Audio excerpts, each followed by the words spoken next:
That was the most horrible day of my life, and I think I will never be able to forget, not because of just what happened to me, but also because I saw my friends, my teacher being killed in front of my eyes. 16 December 2014 is when that attack happened in Pakistan, in the city of Peshawar, on my school. I was in the auditorium, the main hall of that school, with my friends for an assembly when these terrorists entered our school and started firing. My friends were being killed in front of my eyes. I saw my teacher being burnt alive, and she was just about a meter away from me. But I couldn't help her either because I was also wounded, and I was pretending to be dead because the terrorists were everywhere in that place, and if they saw me that I was alive, they would have just shot me until I died.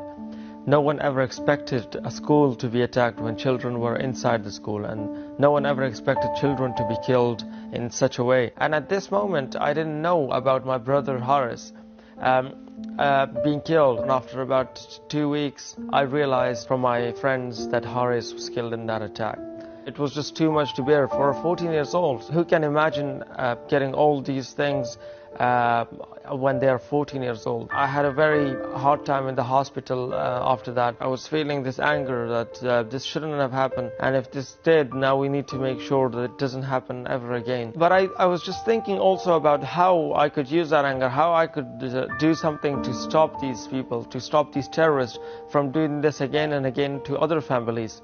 And when I was in the hospital in the UK, this is where I realized that there was a problem of radicalization in the UK. Children were going towards terrorist groups in Syria and Iraq, and I thought that if I could do to stop these children, that would be the best revenge, taking the best revenge from those terrorists. I decided to go to schools, colleges, universities, wherever in the UK, to speak to these young students myself and tell them about my story and tell them that this is just one of the many stories that have been caused by those terrorists. People actually came to me after the events every time I went there, and they told me how inspired they were, and that was something that that encouraged me and kept me going on. If it could even help one person, if I could stop one person from being radicalized and change their life, I will think that I thought that would be a success for me.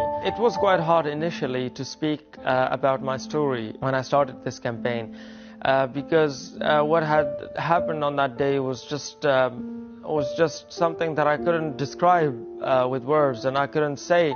But after that attack, when I started speaking out about it, and when I realized that it was effective and it was helping other people, that made it easier for me to share my story more often and just share it with people so that I could change them. I believe that I have survived for a reason, and that reason is to work for the people in all different parts of the world who do not have the privileges that people have in this part of the world, and speak out for those people, because if my story can make a difference, it should, and I should utilize it to make a difference for those people.